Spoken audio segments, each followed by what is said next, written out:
bahwa ekonomi kita kan nggak baik-baik saja. Iya. Dengan segala macam tadi saya ceritakan seolah-olah optimis, ya, tapi kan masih banyak sekali masalah di sini. Saya cerita optimis bukan karena kemarin sudah ketemu loh ya. Di pasar yang kecil ini ada beberapa saham yang ngawur lah, gorengnya itu ngawur. Ya, diperdagangkan IPO pada harga 400 perak, tahu-tahu 12.000, 13.000. Nggak bisa kalau digunakan untuk itu. Nanti dana haji juga digunakan ke situ. Iya kalau selamat. Kalau enggak nanti bayar, ya kan. Fundamentalnya berarti nggak bagus-bagus amat. Iya, itu menurut saya ya gimana ya, kecelakaan sih ya. Ini apakah perlu ditemenin Bareskrim nggak waktu itu katanya? Ya, itu dia. Itu gimana tuh katanya? Ngawur itu, Katanya kalau yang Indonesia sebenarnya beruntung 39. Jadi Indonesia lebih imun nih sebenarnya. Iya. Ya karena ya mungkin karena nggak laku ya di mana-mana. Strateginya Cina kan beda. Kalau kita negosiasi, mereka kan retaliasi, melawan. Ya karena gede lah. Ya. Kenapa kita ngalah? Kita juga pengennya ngelawan. Karena kecil, anak kecil. Kita senjatanya bambu runcing. Iya janganlah. Ada worst case skenario di bulan Oktober itu indeksnya 4.780. Dengan kondisi yang seperti ini. Gimana tuh Pak Haris? Mungkin nggak itu? Iya, di saham itu nggak ada yang nggak mungkin. Tapi saat itu kami sampai kesimpulan tidak bisa membuktikan adanya konflik kepentingan itu. Tapi baunya tercium gitu ya? Baunya tercium tapi gini. Asik. Kita kudu minum dulu. Kelihatannya bahaya ini.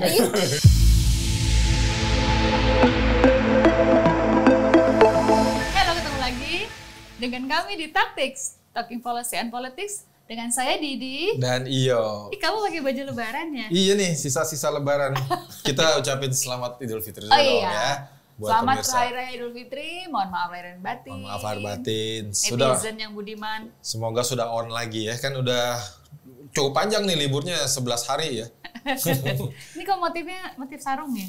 Nggak tahu ini motif apa. Gitu ya? Yang pasti bukan batik. Terus jamnya merah nih karena tamu kita warna merah juga? Ya sedikit banyak ada kemiripannya lah. Oke, tamu kita spesial sangat hari ini Dr. Haris Turino, dosen saya, mentor saya di FEBUI, PPIM. Selamat sore, Selamat datang Pak Haris. Minal aidin wal faizin. Anggota DPR 2024-2029 ya? Iya. Ini periode berapa nih Pak Haris? Periode kedua. Iya. Sekarang Komisi 11. Komisi 11. Sebelumnya Komisi 6. Ya.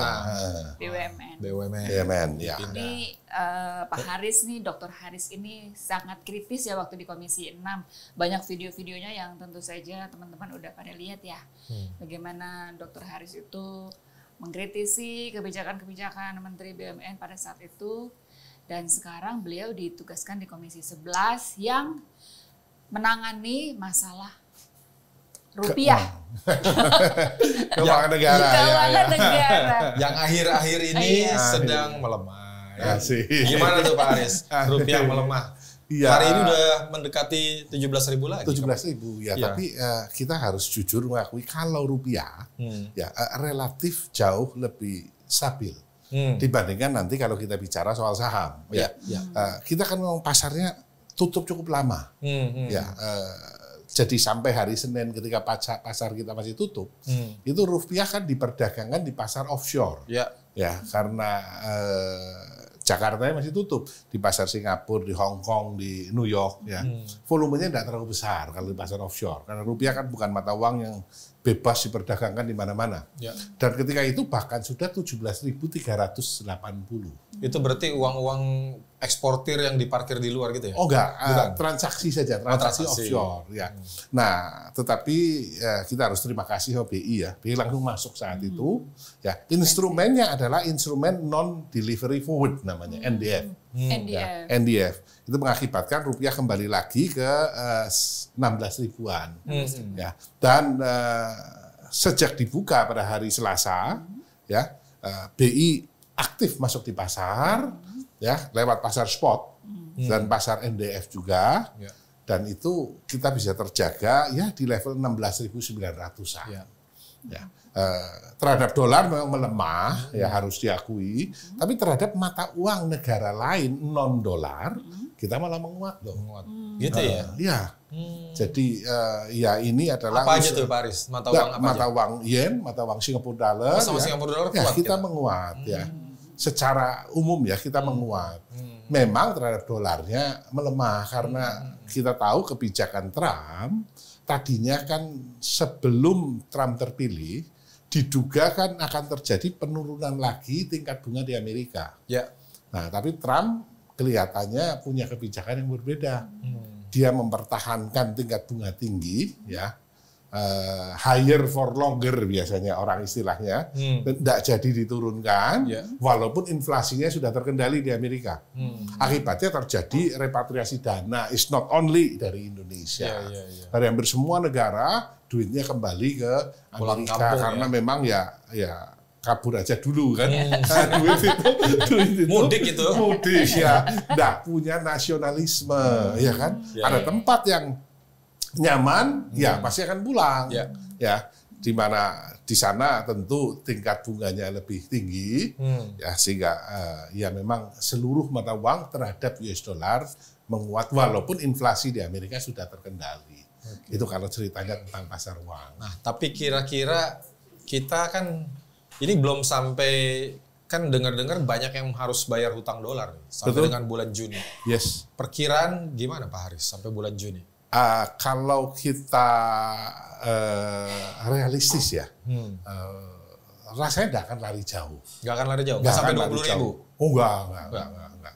Ini kan udah tembus angka psikologis soalnya 17.000. Cadangan devisa kita, ya kita kan cuma punya cadangan ini ada lalat. Ada lalat. Cadangan devisa itu kan cukup ya untuk kira-kira 7 bulan impor, ya. Dan ya saya rasa hanya di kisaran 16.000 paling 16.900 gitu, paling ke 17.000, ya 17,5 paling tinggi. Kita juga tidak boleh terlalu kuat kan? Kalau terlalu kuat kan ekspornya jadi tidak kompetitif, ya.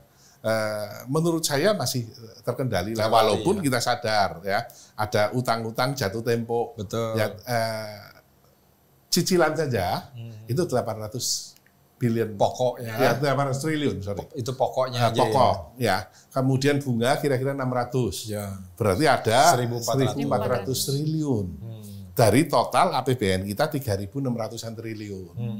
Nah, dari swasta, situ pihak swasta nanti ini negara ya. Ya makanya kalau negara. Swasta kan belum. Swasta datanya kita tidak punya. Ya. Tapi ada hal yang menarik bahwa kita akan rollover utang kan biasa kan. Ya. Gali lubang, tutup lubang. Nerbitin obligasi baru. Nerbitin obligasi baru. Ya, ini kira-kira sekitar 600-700 triliun ya untuk rollover utang. Dan ini hal yang wajar lah dilakukan. Ya. Kata kuncinya adalah kita harus jaga kepercayaan. Karena kalau kepercayaannya jatuh, maka mereka akan menuntut bunga yang lebih tinggi. Ya. Selama masih ada kepercayaan ya di dalam bisnis hal yang wajar seperti itu. Itu surat utang yang akan diterbitkan sekitar 600-700 itu sesuai dengan target sesuai dengan target defisit ya 2,53% dari PDB. Nah, BI-nya sendiri nih Pak Haris, kan dia punya dua tugas jadinya, mengintervensi dolarnya, rupiahnya segala macam. Ya. Tapi dia juga punya kewajiban untuk ngambil surat hutangnya nanti itu. Iya. Kan itu kalau ada hitungannya sudah sampai 35% nanti kalau diambil. Jadi gini, itu yang memang jadi perdebatan ya. Karena BI sendiri punya instrumen yang dalam mata uang rupiah namanya SRBI kan. Sertifikat Rupiah Bank Indonesia. Betul. Nah ini BI ini kemudian mengeluarkan SRBI, ya kan dibeli oleh masyarakat, dibeli oleh perbankan, ya kan. Akibatnya apa? Duit di masyarakat dan di perbankan kering, karena ketarik oleh BI. Sementara pemerintah ngeluarin surat berharga negara (SBN), kemudian ngeluarin SUN, ya kan. Sebagian SUN dan SBN ini dibeli oleh BI, ya kan, maupun dibeli oleh masyarakat. Ya, ini yang kemudian jadi tarik-tarikan antara pemerintah dengan BI, gitu kan? Karena salah satu fungsi daripada BI sebenarnya lewat instrumen SRBI itu, salah satu fungsinya kan mengendalikan jumlah uang yang beredar Sehingga kalau jumlah uang beredar terkendali dengan baik, dampaknya ada dua. Yang pertama adalah inflasi yang terkendali. Tugas pokok BI nomor 1 kan inflasi terkendali. Yang kedua tentu kurs mata uang stabil. Ya, ini tugas pokok dari BI. Nah, kan sekarang mulai muncul satu wacana BI itu harus menggeser dari pro stability ke pro growth. Ya, mendukung pertumbuhan. Ya. Nah, sebenarnya kalau pro growth ini BI harusnya lebih rileks dalam hal uang. Jangan terlalu banyak narik. Ya kan? Kalau pemerintahnya katakan spending, ya BI harus nambah jumlah uang beredar. Nah, rasanya ini tarik-tarikan ini masih berjalan. Ya, dinamikanya menarik selama memang kita tahu independensi BI harus tetap dijaga. Ya. Tapi artinya cadangan devisanya untuk memainkan dua peran itu masih aman? Masih aman. Dan kalau katakan intervensi seperti beberapa hari terakhir ini, intervensi itu ya hal yang wajar. Nah, ini menjadi tugasnya kan. Dan tidak selalu intervensi itu dianggap rugi, duitnya habis, segala macam. Enggak loh. Misalkan ambil contoh ekstrim nih, rupiah 17.000. Ya, atau 18.000 sekalian. BI kan melepas dolar. BI kan punya dolar, dilepas dolarnya pada harga 18.000. Dilepas, akibatnya kan dolar kembali lagi melemah, rupiah menguat. Dibeli kembali lagi ke 16.500 misalkan. Beli lagi. Pelan-pelan dibeli. Jadi orang Tegal bilang, ya, Bu Didi katanya Tegal ini kan. Kulakannya 16.500, kulakannya 16.500, dodolnya melulas, untung juga gitu loh. Cuma tentu ketika volumenya besar, badai melanda, ya besar-besaran ya tentu tidak bisa seperti itu. Badai tidak bisa dilawan. BI tahu itu, mereka banyak ahli-ahli strategisnya. Ya, kapan mereka harus masuk pada volume berapa? Itu kan tidak pernah kita tahu jumlahnya, ya kan? Tapi cukup transparan ketika BI masuk, BI akan menginformasikan ke pasar. Saya masuk di pasar. Ya, BI ini kan ya gede ya, sekali main kan gede. Sehingga ketika BI sudah ngumumin, saya mau masuk, ya yang lain juga grogi, ya kan? Buru-buru jual ya? Iya, tapi ketika pemain sekelas dunia nih, Soros segala macam. Ya masuk yang guling di dalam hitungan jam kalau mereka mau menghantam seperti kasus 98 ya akan terjadi nggak? Itu kan kemarin beredar di media sosial ada asing yang akan memainkan gitu. Banyak sekali perbedaan. Dulu utang kita paling banyak kan utang luar negeri. Nah, sekarang kan lebih dominan utang domestik. Ke surat hutang. Surat hutang di dalam mata uang rupiah. Ya, itu satu. Yang kedua juga saat itu kan memang ada untuk goyang Asia ya. Memang menarik. Sekarang kan rupiah tidak terlalu menarik lah. Berapa sih untungnya mereka main di sini? Ya, kurang menarik lah buat mereka, kurang menarik. Angkanya tidak terlalu signifikan lah. Sehingga rupiah saya masih punya keyakinan masih relatif aman. Oke, dari pasar uang kita ke pasar modal. Pasar modal. Yang lagi seru nih. Kemarin di halt lagi tuh. Pak Haris nggak datang lagi ke Bursa Efek. Yang waktu halting pertama. Halting pertama hadir ya kan. Haris hadir kan mulai stabil ya kan. Kirain Pak Haris ada lagi di sana. Sekarang cukup berdoa dari jauh, stabil. Jadi gini, huru-hara pasar modal. Banyak pasar-pasar modal dunia yang kemudian beruntuhan ya, minus 10, minus 15, sampai berapa hari itu kira-kira ada yang minus 25. Ya, satu-satunya pasar modal yang tidak bergerak adalah Indonesia. Karena masih libur. Nah, ada orang yang ngomong, wah, Sari sinis. Ya enggak, faktanya tutup sih. Betul. Nah, jadi ada berkahnya juga libur ada lama berkahnya, ya kan? Dan jangan-jangan pemerintah sudah tahu loh. Gitu ya. Jadi libur aja. Biasanya dipengaruhi sentimen ya Pak Haris kalau pasar modal. Iya, saat itu memang kan goyang ya, gara-gara resiprokal tarifnya Trump kan goyang kan. Nah, kebetulan ketika kita masuk, ya huru haranya sudah lewat. Kalau tsunami itu gelombang besarnya sudah lewat. Masih ada gelombang kecil lah. Masih ada gelombang kecil. Kita lihat sih waktu kita buka ya, kita lihat Jepang itu Nikkei sudah positif. Sudah balik. Ya, kemudian Dow sendiri sudah minus 0,9 saja. Kecil ya. Tapi tentu karena tutup terlalu lama, ketika mulai dibuka 1 menit tok. 8%, 9,19%.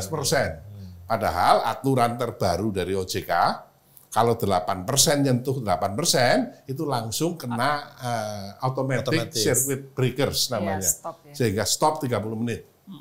Nah, tadinya orang memperkirakan begitu setelah dibuka lagi, ya itu akan lari lagi ke 15%, ternyata tidak juga. Stabil. Ya. Hari ini, katakan di hari kedua perdagangan di Jakarta, ya kita lihat Singapura masih minus kira-kira 2%, Hong Kong masih minus tadi 2% saya lihat, kemudian Jepang juga masih minus, ya rupiah pasar saham di Jakarta kita relatif stabil. Itu siapa yang mengintervensi Pak Haris? DPR-nya nggak ke sana, Pak Haris nggak ke sana. Nah itu dia, ajaib kan? Nah, berarti apa sih penyebabnya? Kok bisa? Ya kan? Ada beberapa hal. Yang pertama menurut saya adalah pemain asing, ya, memang sudah tidak banyak di Jakarta. Khusus pasar modal tidak banyak. Ya, tinggal 14%. Tadinya itu 60 loh. Ya. Tambah kecil, tambah kecil, tambah kecil, tambah kecil. Ini tinggal 14%. Yang kedua adalah emiten-emiten yang menggerakkan bursa, kebanyakan tidak ada urusannya dengan ekspor, perdagangan internasional, ya kan? Kan isinya tekstil, kemudian alas kaki, garment, ya, kemudian CPO, ya, tidak ada urusannya. Barang elektronik tidak banyak. Kita lebih banyak di sini perbankan, ya, sama perbankan, tambang ya. Nah, itu dua alasan, ya, dan tentu ya ini mengakibatkan menurut saya yang paling dominan adalah huru haranya sudah lewat. Tapi kan beberapa emiten perbankan Himbara kan yang RUPS-nya kan kemarin memang ada buyback. Keputusan RUPS-nya buyback. Jadi iya sebenarnya tanpa RUPS itu tanggal 19 Maret ya OJK mengeluarkan peraturan. Ya, boleh buyback tanpa RUPS. Ya. Nah, tapi kemudian kan di RUPS kemarin ada buyback kan. Ya. Nah, buyback itu juga tentu selama fundamentalnya bagus, kan juga tidak ada salahnya. Ya. Ya kan kita beli sendirilah, harganya sudah murah gitu kan.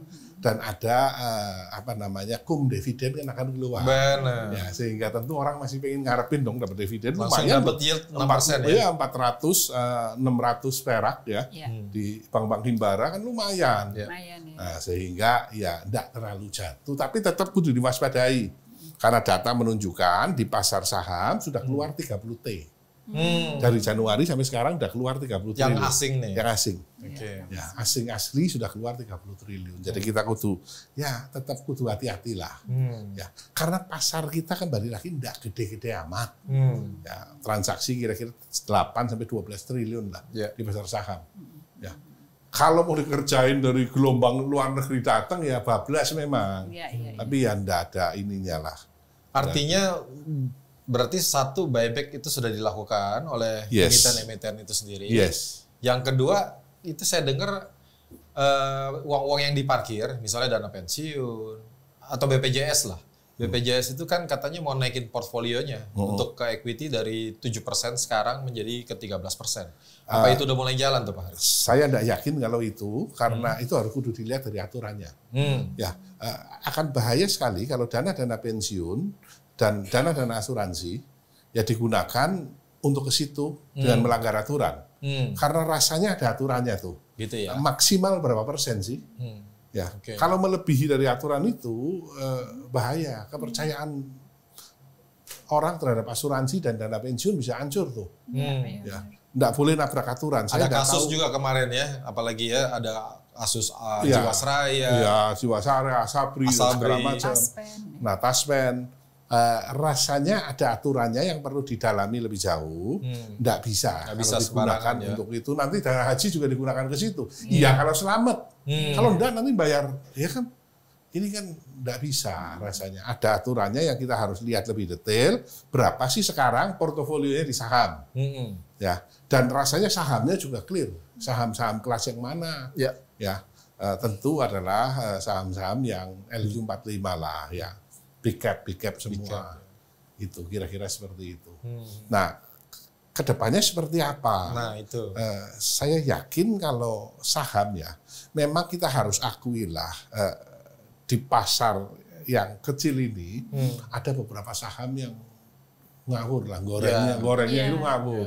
Ya, diperdagangkan IPO pada harga 400 perak, tahu-tahu 12.000, 13.000. Waduh, kan tidak menunjukkan fundamental yang sebenarnya. Yang seperti ini pasti koreksi, pastilah, tidak mungkin lah, ya kan? Ada juga yang dari 1.100 kemudian jadi 9.000. Kenaikannya terlalu tinggi. Kalau yang dari 385 menjadi 62 rupiah sekarang, gimana? Goto ya. Goto ini. Itu ada BUMN terlibat loh. Nah, itu dia Komisi 6 lagi. Ya. Jadi itu kasusnya Telkom ya, investasi di Goto. Saya masih ingat itu. Tapi kan masih unrealized loh sekarang. Ya unrealized, tapi turunnya udah jauh sekali. Iya. Fundamentalnya berarti nggak bagus-bagus amat dong? Iya, itu menurut saya ya gimana ya, kecelakaan sih ya. Saat itu kan ketika masuk ke sana, kalau kita kembali ke cerita itu ya, itu kan sebenarnya salah satu strategi dari Telkom untuk melakukan diversifikasi. Ya karena kita tahu industri telekomunikasi itu ada industri yang sunset betul. Dulunya voice ya. Kemudian setelah voice jualan data ya. Data juga semakin murah, semakin SMS ya. Semakin murah. Nah, mencari alternatif yang lain gitu. New stream income gitu ya. Nah, baru saat itu juga kan salah satu alternatif pernah dicoba belanja.com. Sama Telkom gagal. Nah, ini masuk ke Goto. Ya, yang saat itu kelihatannya bagus, tapi hanya beberapa saat setelah itu pasar semua bukan cuma di Jakarta, seluruh dunia yang industri-industri jenis juga runtuh itu saat itu. Nah, salah satunya adalah yang sampai saat ini kasus Goto itu. Itu nggak jadi temuan, Pak? Rasanya waktu kita di Komisi 6 kita melakukan panja ya. Saat itu kita ngundang beberapa ahli. Ya, akhirnya kita sampai pada satu kesimpulan bahwa ya ini satu keputusan bisnis ya saat itu. Bukan karena valuasinya terlalu tinggi atau di apa? Kalau valuasi kan sesuatu yang sangat subjektif ya. Ngomong tinggi rendah kan susah sekali di judgment sebenarnya. Makanya yang kita fokus bukan di valuasinya, tapi apakah ada konflik kepentingan saat itu, ya kan? Nah, itu yang kita amati waktu itu yang kita amati. Apa ada sih konflik kepentingan antar kepemilikan? Katakan kita tahu siapa orang-orangnya, ya kan? Nah, saat itu kita sampai pada satu kesimpulan setelah kita ngundang banyak expert, baik yang pro maupun yang kontra, ya. Kita sampai bahwa satu kesimpulan bahwa tidak bisa dibuktikan konflik kepentingan itu. Tapi kan ada yang satu orang menjadi komisaris di dua-duanya. Yes. Tapi saat itu kami sampai kesimpulan tidak bisa membuktikan adanya konflik kepentingan itu. Tapi baunya tercium gitu ya? Baunya tercium tapi gini. Asik. Kita kudu minum dulu. Kelihatannya bahaya ini. Agak-agak pinggir jurang ya Pak Haris. Karena ini harus disadari ini Telkomsel loh. Iya. Yang investasi bukan Telkom. Iya, anak usaha. Iya kan? Nah, siapa pemilik Telkomsel? Telkom dan Singapura. Iya kan? Ya. Singtel. Emang Singtel bisa diatur untuk rugi, disuruh untuk rugi. Mungkin Telkom bisa dipakai untuk rugi. Tapi kan bukan shareholder majority Singtel. Iya, tapi kan kalau 40% kan cukup gede. Nggak gampang loh orang Singapura disuruh rugi. Ya. Sehingga atas dasar pertimbangan-pertimbangan itu, maka waktu itu memang satu business judgment rule lah ya. Keputusan kan bukan di tangan 100% holdingnya, Telkomnya. Tapi adalah di Telkomselnya. Telkomsel, ya. Telkomsel, di mana di Telkomsel itu ada Singtel. Ya, jadi tidak gampang Singtel dipaksa untuk rugi, tidak bisa. Ya kan. Nah, ya akibatnya seperti itu. Sehingga kesimpulan kami waktu itu tidak terbukti, ya. Tidak ditemukan adanya konflik of interest, ya. Persen-persennya yang rangkap-rangkap jabatan. Oh iya, kita tahu semua saat itu. Saya tidak ingat nama-namanya sekarang, lebih baik tidak ingat ya. Saya ingat sih kalau. Tapi saat itu dibelejetin satu-satu. Bukan hanya ahli IT, kita ngundang ahli-ahli hukum ya ke Komisi 6 waktu itu. Kita bongkar semuanya. Nah, tapi memang tidak ditemukan. Tidak ditemukan, ya. Jadi kalau kewajarannya, susah sekali. Jadi apa namanya, kalau harga agak susah, ya subjektif sekali kan. Oke, kita move on. Nah, tapi kembali lagi nih, berarti kalau kembali ke pasar modal sebelum pindah ke yang lain, ini kan masih banyak yang harap-harap cemas nih, ya kan? Investor retail terutama kan, seperti kami ini. Ada worst case skenario di bulan Oktober itu indeksnya 4.780. Dengan kondisi yang seperti ini. Gimana tuh Pak Haris? Mungkin nggak itu? Iya, di saham itu nggak ada yang nggak mungkin. Nggak ada yang nggak mungkin ya. Kalau dia bisa naik, pasti dia bisa turun. Ya, karena kondisinya memang, terutama kan kita ini kan banyak apa namanya yang dibilang market movers di BI ini kan lagi diem semua nih. Banyak yang lagi diem. Ya kan? Himbara dengan kondisi yang kapitalisasi besar ya, Himbara kan besar-besar semua tuh. Ini dengan kondisi nanti kita masuk ke Trump ini soalnya nih, ke tarifnya Trump ini semua jadi diem semua. Iya. Kalau ke 4.700 saya nggak lihat ke sana ya. Nggak lihat ke sana. Lihat ke sana. Karena kalau Jakarta sampai ke 4.700 dari 6.000-an, itu berarti kan turunnya hampir 30% ya. Pasar-pasar saham yang lain pasti akan juga mengalami hal yang sama. Gitu, ini chaotic nanti dunia ini. Ya rasanya enggak sampai sejauh itu. Enggak sampai sejauh itu. Enggak sampai sejauh itu. Dan di pasar saham ya ada satu teori yang mengatakan ya you can go as low as you want, you will be back to square one. Betul. Mau turun sejauh apapun, indeks akan kembali ke titik asal. Di pasar uang enggak. Ya. Rupiah dari 2.500 ke 17.000, kemudian tuh ke 5.000 bisa 6.000, suruh ke 2.500, no, never. Ya. Susah kalau sama emas juga nggak bisa ya. Emas agak susah ya kalau dalam rupiah. Tapi untuk pasar saham, ya ini akan kembali nih. Ya. Pengecualiannya Nikkei. Nikkei pernah jatuh dulu karena gempa ya. Sampai sekarang belum kembali tuh. Tapi di luar itu pasar saham seluruh dunia itu kembali. Ketika jatuh ya kembali. Kenapa tuh Nikkei nggak kembali? Waktu itu mungkin karena gempa ya saat itu. Setelah gempa kemudian kan pertumbuhan ekonomi Jepang kan nggak sebagus itu. Nol terus. Iya betul. Iya kan? Pertumbuhannya stagnan malah terus. Sempat minus ya. Iya. Tingkat bunganya juga sangat rendah sekali. Ya sehingga kalau kita ngomong enggak tumbuh, paling gampang bayangin enggak lebih kaya. Iya kan? Iya. Tapi kan memang wisuge.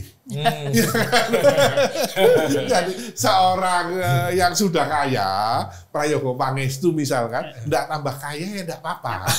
Sudah kalau Haris turun enggak tambah kaya kepiye nanti. Itu salah satu market movers juga. Nah, itu dia. Jadi di Jakarta sebenarnya tadi Mas Yo ngomong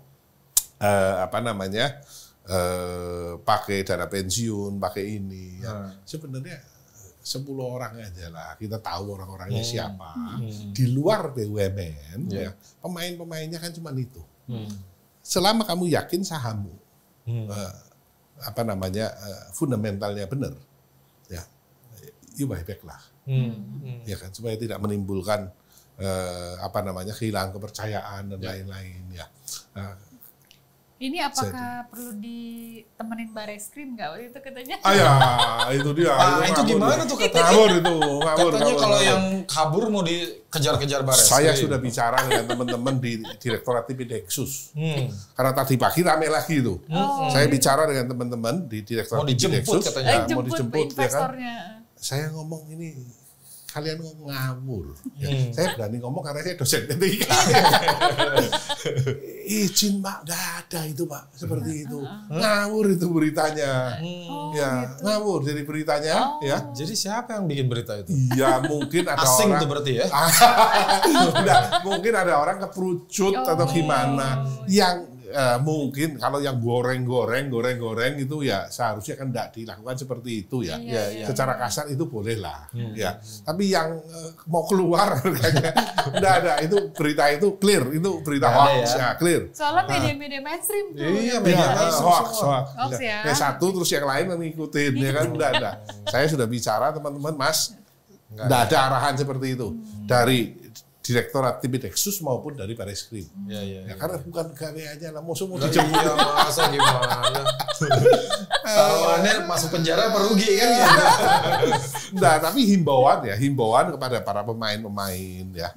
Yang toh itu saya membeli saham saya sendiri. Iya kan? Iya. Tidak apa-apa toh. Iya. Harganya semurah menurut saya, buyback ya, untung. Dan kalau itu melakukan itu ya pasti harganya stabil lah.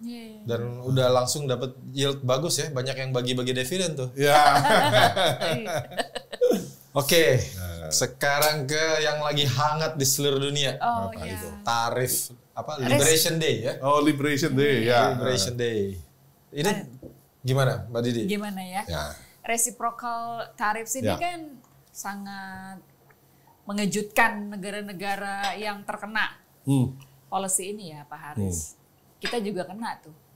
Tapi kan hitungannya tiba-tiba 32% itu hanya Trump dan Tuhan yang tahu ya itu dari mana. Kelihatannya Tuhan juga bingung.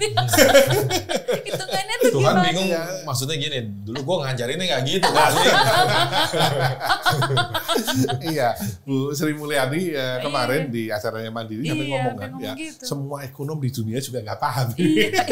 Hitungnya dari mana? Ya, kemungkinan tarif tertinggi itu, 64% itu adalah tarif tertinggi. Ya. Kemudian ya sudah kita kena resiprokalnya separohnya. Gitu. Apakah ada sih produk Amerika yang masuk ke Indonesia kena tarif 64%? Ya ada. Nggak ada ya? Ada alkohol. Oke. Ya kan memang kita enggak mau alkohol banyak beredar mobil juga tinggi tapi enggak segede itu. Ya. Itu ambil yang paling tinggi udah jadi bukan rata-rata. Katanya dihitung dari defisitnya. Kita defisit. Nah, itu ada yang ngomong defisitnya kemudian berapa, defisitnya dibagi dengan total ya, terus bagi 2. Rasanya juga enggak ketemu juga, enggak ada teori seperti itu. Saya belajar ekonomi juga enggak ada teori seperti itu. Nah, tapi ini kan bukan masalah teori. Ya. Ini kan alat perang. Kan namanya trade war. Jadi senjata apapun terserah, belum tentu ada. Kalau menurut saya lepas dari segala macam kontroversinya, ya Trump kepingin menyelamatkan ekonomi Amerika. Ya, ekonomi Amerika ini kan sekarang trade defisitnya gede sekali, dan ini terbesar sepanjang sejarah. Dan rasio utang terhadap GDP-nya juga besar. Utangnya terhadap GDP juga gede sekali. Ya, maka dia ingin mengurangi ini. Ada 3 hal yang Trump mau lakukan. Yang pertama adalah tadi penyebabnya adalah trade defisitnya gede sekali, rasio utangnya gede sekali, dan tenaga kerjanya, ya ini lapangan kerjanya diambil oleh para imigran gelap. Iya benar. Nah, ini mau dikembalikan nih sama Trump nih. Sama industrinya juga udah banyak yang pindah ke negara lain kan, karena yang lebih murah. Misalnya Foxconn di Cina gitu kan. Nah, jadi Trump memperbaiki ini. Nah, yang namanya Trump kan kita tahu ya. Kita baca wawancaranya Trump dengan Oprah ya, berapa puluh tahun lalu. Dia sudah ngomong kan. Dan sekarang direalisasikan Make America Great Again. Ya, dia menerapkan tarif. Tapi menurut saya menerapkan seperti itu ya tujuannya adalah membuka ruang untuk negosiasi. Yang dia tidak mau kan cuma dengan China. Ya kan? Tapi dengan Vietnam dia mau. Malah enggak loh, ini nanti dari Vietnam itu menarik nih nanti kasusnya. Ya, dengan Trump memutuskan itu, semua mulai kan, termasuk Indonesia, ada yang sudah Singapura ngomong, ya kan? Kemudian semua Jepang, Indonesia aja belum ngomong ya? Ya Indonesia sudah ngomong tapi belum mengirim. Ya, nah Vietnam malah sangat agresif, 0%. Semua 0%. Nah Amerika pinter, kamu kadal-kadalan 0% ya. Yang saya persoalkan bukan 0% ya, tapi non tarif bariernya. Non tarifnya lebih banyak. Iya, non tarifnya enggak, yang gede sekali kan di non tarifnya, susah gitu loh. Sehingga saya tidak bisa terima usulan seperti ini. Kamu mau kasih 0, saya juga. Kamu minta 0, nggak mau saya. Navarro kan bukan orang bodoh. Iya. Yon Farah, Ron Farah, bukan orang bodoh. Sehingga seperti itu. Dan karena juga trade Amerika terhadap Vietnam kan juga defisit juga kan? Ya, defisit. Jadi percuma juga dikasih 0%. Iya, karena kecil juga. Mau beli apa sih Vietnam dari Amerika, ya kan? Nah, tapi gini, yang paling menarik statementnya Singapura. Ya, Singapura ngomong Perdana Menterinya, ya, wah kita negara yang akan sangat terpengaruh. Ya jujur kita harus seperti ini. Benar itu yang dikatakan Singapura. Karena apa? Ya, ekonomi Singapura tuh unik sekali. Ya, perdagangannya itu 326% dari GDP. Iya. Jauh lebih gede perdagangan internasionalnya dibandingkan dengan GDP-nya. Iya kan? Sehingga ia sangat terpengaruh. Iya, benar. Iya kan? Iya. Nah, Vietnam berapa persen? 217. Filipina, Malaysia 110-an. Nah, Indonesia sebenarnya beruntung 39. Jadi Indonesia lebih imun nih sebenarnya. Iya. Ya karena ya mungkin karena nggak laku ya di mana-mana. Produk Amerika. Ya, produknya cuma itu saja, ya kan. Mahal perdagangan lagi. internasional kita hanya 39% saat ini. Amerika berapa? 20-an? Yang khusus dengan Amerika? Bukan dengan Amerika, perdagangan internasional betul. Dibandingkan dengan GDP. Hanya 39. Ya, kita khusus 39. Ke Amerika berapa persen? Kita 11%. 10%. Sekian. Jadi porsinya Amerika untuk Indonesia cuma 10,6%. Cina 20%. Thailand dan Vietnam 17%-an kira-kira. Ya. Sehingga ketergantungan kita ke Amerika juga tidak gede-gede amat. Ya, itu. Nah, kemudian ada hal lagi untuk kasus Indonesia yang diekspor tadi, garment, alas kaki, karet, palm oil, CPO, sama peralatan listrik, ya. Furniture sedikit, otomotif. Nah, kalau seandainya dikenakan tarif 32%, seandainya nih tidak bisa dinegosiasikan sama sekali, kita kena 32%. Ya, selalu yang kita bayangkan adalah harga jualnya di Amerika naik 32%. Betul. Karena itu dibebankan ke konsumen. Iya, karena dibebankan konsumen, ya kan? Sehingga tentu tidak laku dong. Biasa bayar 100, sekarang suruh bayar 150 atau 140 kan tidak laku. Iya kan? Nah, sebenarnya ngitungnya tidak begitu. Ya. 32% ini kan dari harga impor. Betul ya? Bukan dari harga jual dong. Iya. Nah, kita ambil contoh sepatu nih. Ini sepatu, ini bikinan Indonesia, saya beli di Amerika. Ya, di Indonesia ini diekspor ke Amerika harganya $20. Ya, dijual di Amerika $60. Saya tidak bisa beli di sini nih. Mungkin kalau di sini 1,5 juta lebih. Iya. Ya, di Amerika $60. Ya. $40 dinikmati oleh perusahaan yang di Amerika, perusahaan distribusinya, iklan dan segala macam. Nah, kalau kita katakan kena 32% dari $20, berarti berapa? $6 cuma. Ya kan? Harga belinya si perusahaan Amerika yang tadinya 20 menjadi 26. Ya, jualnya 60. Berarti mereka kurangin cuannya ya. Cuannya kurang $6 aja loh. Profitnya berkurang. $6 saja. Kalau dia mau alihkan ke pembeli, ya harganya naik dari 60 ke 66. Iya kan? Iya. 10%. Iya kan? Nah, kemudian mereka akan lihat distributor ini. Wah, kalau dinaikkan 10% nanti jangan-jangan tidak laku ya. Ya kan? Saya kurangi dah, saya naik $2 aja deh. 62 yang 4 saya telan. Saya efisiensi, yang 4 saya telan. Ya. Misalkan. Ya.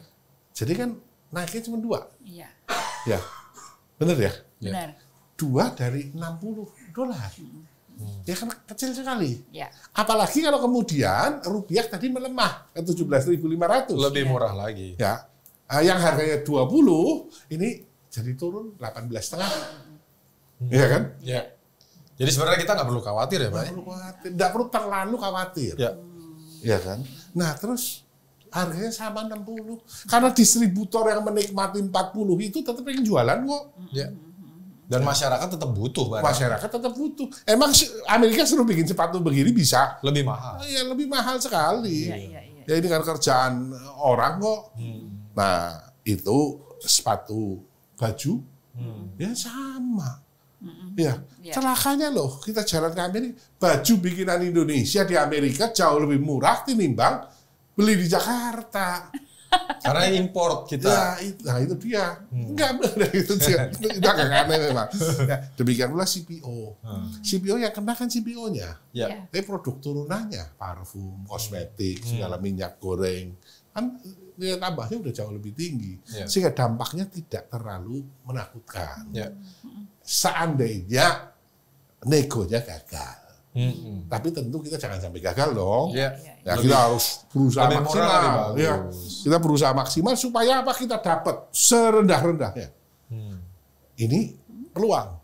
Kalau kita bisa dapat rendah, Vietnam tidak rendah, wah ini nih relokasi ke sini. Vietnam lagi kaget nih. Dia baru nikmati relokasi dari Cina, ternyata kena tinggi ya. Akibatnya kan pindah lagi ke sini. Nah, tapi gini Pak Haris, ada satu teori ini sebenarnya untuk menghantam China, Tiongkok, dan seluruh jejaring rantai pasoknya.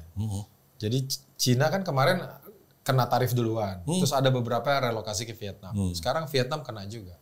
Nanti kalau Vietnam relokasi ke Indonesia tambah lagi. Iya bisa juga. Bisa juga. Ini nggak tahu endingnya seperti apa. Strateginya Cina kan beda. Kalau kita negosiasi, mereka kan retaliasi, melawan. Ya karena gede lah ya. Kenapa kita ngalah? Kita juga pengennya ngelawan. Karena kecil. Anak kecil. Kita ya, senjatanya bambu runcing. Iya janganlah ngelawan yang gede ya. Kita nego karena ada room kok untuk nego. Ya masih bisa lah ya. Oke gitu jadi aman lah ya. Iya bukan aman, tapi ini peluang. Ya, saya malah melihatnya ini peluang yang luar biasa buat Indonesia. Ya. Kita kirim tim nego yang benar kompeten. Ya. Terus bahasa Inggrisnya bagus, jadi nggak lost in translation lah. Terus ini transparansi, ya, bahwa ekonomi kita kan tidak baik-baik saja. Ya. Dengan segala macam tadi saya ceritakan seolah-olah optimis, ya, tapi kan masih banyak sekali masalah di sini. Saya cerita optimis bukan karena kemarin sudah ketemu loh ya. Emang hasil pertemuannya apa? Jadi masuk apa tetap di luar? Kalau itu keputusan ibu yang tahu. Salah ngomong lunting kita. Ya kalau itu ibu yang tahu kan diputuskan oleh beliau-beliau lah. Tapi intinya adalah pemerintah harus lebih jujur. Saya melihat sinyal itu di Prabowo kemarin. Ya, ketika Prabowo diwawancara 7 jurnalis tuh. Iya. Ya. Ditanya 8% tuh masuk akal nggak? Iya. Ya kan? Ya, wah masuk akal, gini, strategi saya seperti ini. Dan, nah ini dia yang menarik ya kan? Iya. Saya belajar dari Bung Karno. Katakan, gantungkan cita-citamu setinggi langit. Karena kalau gagal jatuh di antara para bintang. Ya ngomong gitu kan? Artinya kalau 8 tidak bisa, turun jadi 7. Ya kan? Masih lebih bagus. Paling tidak 6,5. Sudah mulai ada kejujuran. Bahwa 8 uang ngelepon. Ya. Dan beliau menilai capaiannya itu di angka 6 loh. 6, ya kan? Passing grade katanya. Iya, passing grade 6. Tapi lulus loh katanya. Iya, berarti realistis ya Pak? Harus lebih realistis. Ya kan? Lebih realistis. Kalau mau 8, harus ada investasi asing masuk. Nggak ada cara yang lain. 6 juga harus ada investasi asing kan? Ya, cuman dalam jumlah gede, ya itu 8 harus ada. dalam jumlah signifikan. Ya, karena kita tahu rumusnya PDB, ya itu kan C ditambah G ditambah NX ditambah I. Ya. C-nya nggak bisa naik banyak, G-nya terbatas, ekspornya terbatas, cuman I yang bisa naik. Dan I itu investasi swasta, domestik maupun asing. Nah, asing harus masuk. Kalau asing mau masuk, jelas diperbaiki. Iya kan? Korupsinya. Iya, itu dia. Iya kan? Ekonomi biaya tinggi. Ya. Ada OSS, sudah kan belum jalan. Masih banyak meja-meja yang butuh. Iya benar. Nah, terus kabinet gemuk termasuk salah satu nggak? Kata Prabowo, itu kan karena jumlah penduduk kita besar. Makanya itu di situ harus lebih jujur. Iya. Tapi Amerika lebih besar dari kita. 16 menterinya. Iya. Makanya. Sebenarnya sudah ketemu. Gak ada urusannya dengan itu. Gak ada urusannya dengan itu. Tapi hal yang menarik memang ini kudu rampingan. Orang kompeten. Ya, orang-orang yang kompeten. Jangan sampai ngawur gitu ya. Statement-statement ngawur sudah tidak diperlukan lah. Ya. Kita masih ingat lah kasus kepala babi, iya kan? Dimasak aja, itu kan ya bukan kata-kata. Orang kabur ke luar negeri, nggak usah pulang. Wah itu. Kau yang gelap. Endasmu. Kalau itu kayak ngawur ya. Nggak jadi tapi itu Prabowo akui, ya kan? Ya maklum lah karena komunikasinya buruk karena banyak orang baru gitu kan. Paling tidak sudah mulai ada kejujuran itu muncul, dan itu akan menimbulkan trust. Nah, Mas Iyo, Mbak Didi, ya ada satu hal yang kudu diwaspadai kaitannya dengan ini resiprokal. Ya efek karambol, Mas. Ya, ketika Cina tidak bisa masuk ke sana, masuknya ke kita. Masuknya kemana? Kan milih. Negara gede tidak banyak. Ya kan, negara dengan jumlah penduduk besar, India nggak bisa musuh, ya kan? Ke Brasil aduh, ya kan? Afrika sana, Pakistan, tidak punya daya beli. Indonesia, penduduknya banyak segala macam, akan masuk ke sini. Terus Pak Prabowo kan bilang katanya mau dibuka keran impornya. Nah, itu dia. Nggak ada tarif, nggak ada kuota. Itu gimana tuh? Nah, itu dia waktu belum bicara. Ketemu itu. Udah ketemu belum? Udah. Udah ketemu kok Mas.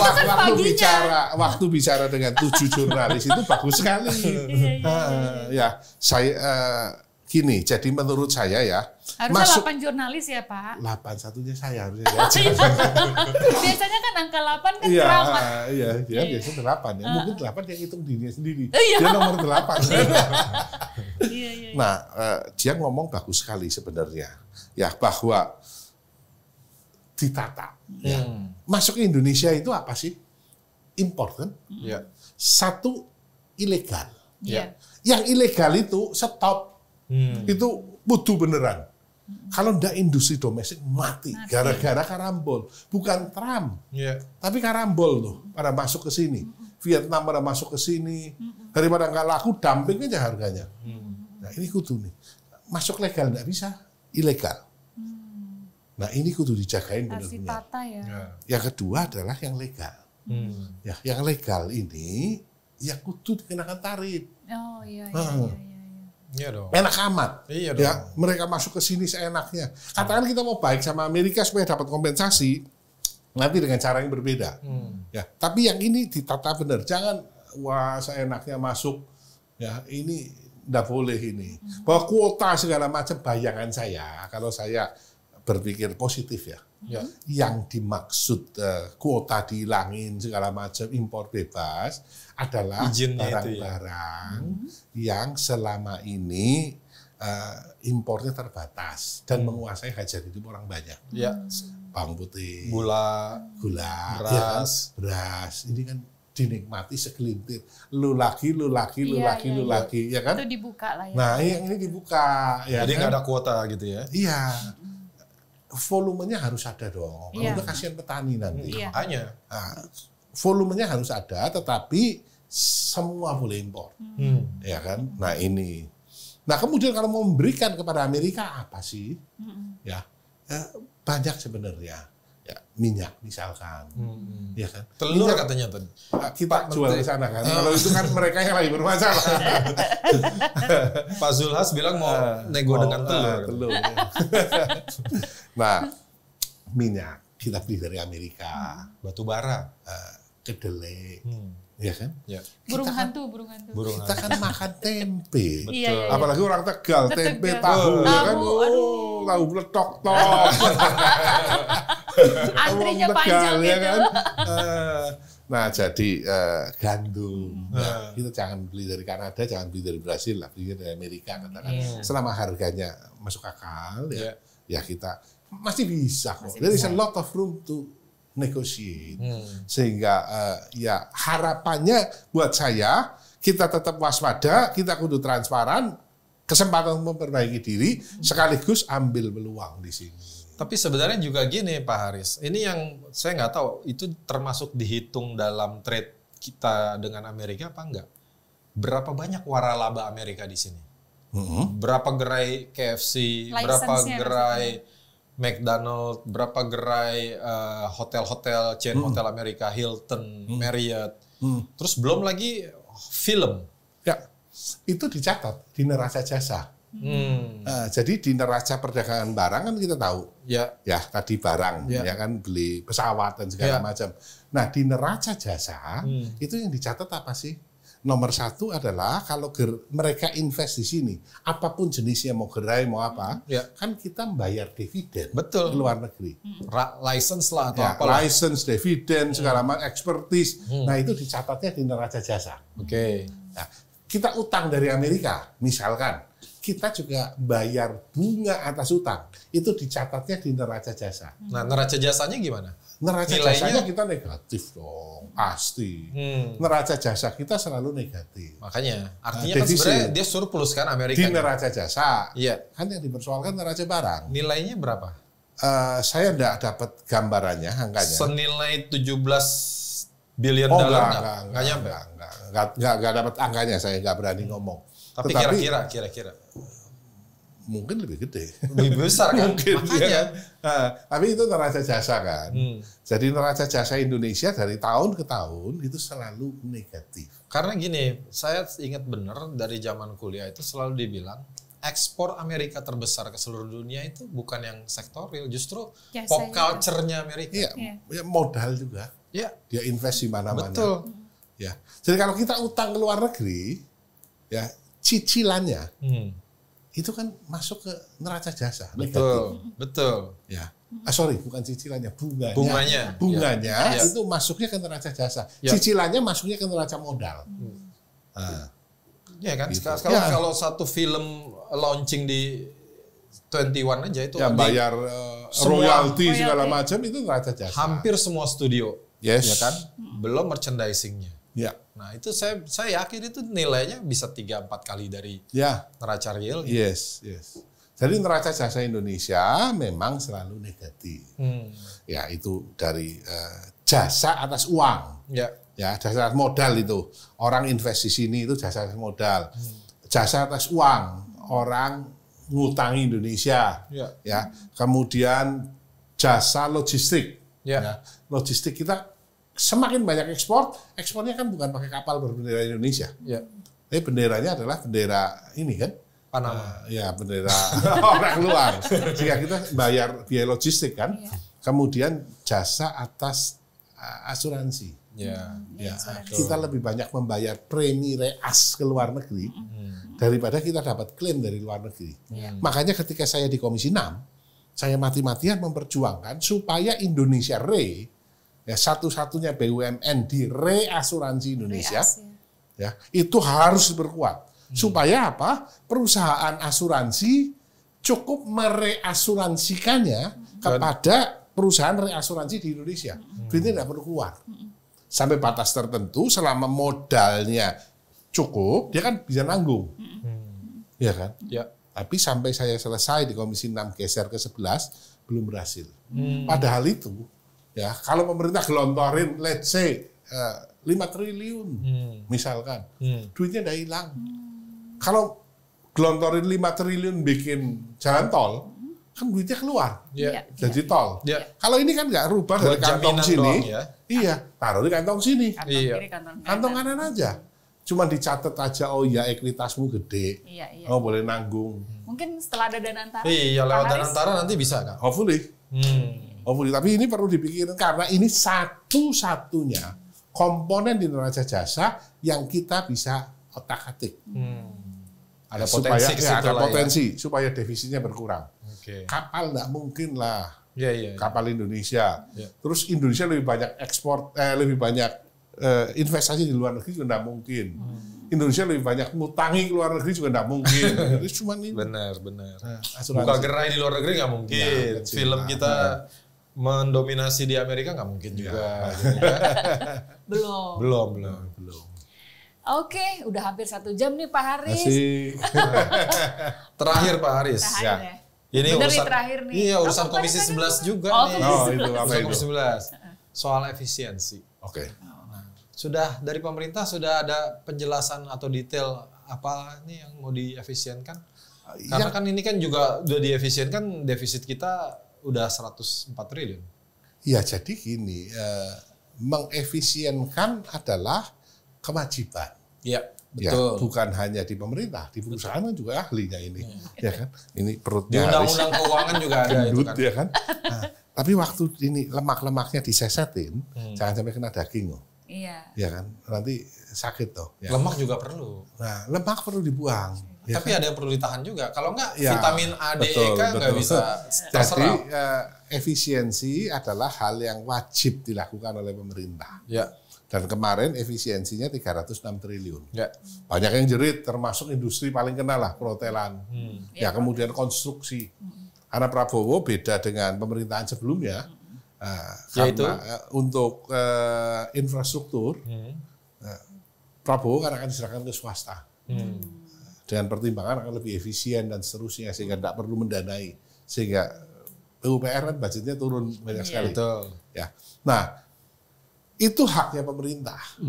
Nah, tetapi ketika hasil efisiensi 306 triliun ini akan digunakan untuk apa?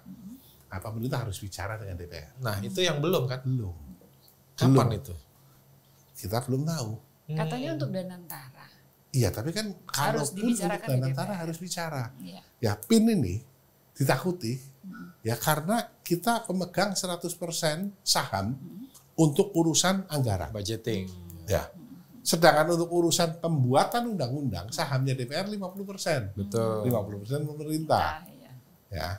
Nah, tapi untuk anggaran kita. Pengawasan juga 100% ya? Pengawasan di kita 100%. Nah, maka tentu nanti pemerintah harus ya mau dikemanakan duit ini. Kan posturnya tidak berubah. 3.621 triliun itu kan tidak berubah. Ya. Nah, hasil ini mau dikemanakan untuk makan bergizi gratis, untuk memperbaiki sekolah-sekolah, untuk modalnya Dana Antara, untuk apa? Nah, bicara dengan kita. Jadi udah 200 hari, hampir 200 hari berjalan, DPR masih belum tahu uangnya dikemanakan itu ya? Belum tahu. Jadi nanti setelah approval dengan kita, baru. Nah, ketika belum dibicarakan dengan kita, berarti belum digelontorkan ya uangnya. Oh gitu, belum digelontorkan? Ya belum dong. Belum ya. Akibatnya kita tahu kan, banyak yang di bawah kan mulai menanti-nanti nggak jelas ya. Jadi memang DPR posisinya berkebalikan dengan siapa namanya tuh? Ustadz Yusuf Mansur ya. Kalau Yusuf Mansur kan dia bertanya, uangnya dari mana? Uangnya dari mana? Nah, kalau DPR kan uangnya kemana? Mau. Iya. Untuk apa? Untuk apa? Belum tahu. Oke, kita tunggu aja. Ya. Tapi menarik nih penjelasan Pak Haris, bikin kita adem ya. Adem. Soal kayak kuliah 2 sesi nih. Udah boleh dikreditin bukan ya? jadi satu. Ini Pak Haris ini dosen favorit. Asik. Karena cara ngajarnya begini. Iya. Terima kasih Pak Haris. Terima kasih Pak Haris. Terima kasih banyak atas waktunya. Netizen yang budiman, jangan lupa di subscribe. Kalau ada pertanyaan yang ingin disampaikan ke Pak Haris, silakan di kolom komentar. Nanti kami sampaikan ke Pak Haris untuk bisa segera dijawab. Terima kasih atas perhatiannya. Sampai bertemu lagi. Salam sehat. warahmatullahi wabarakatuh.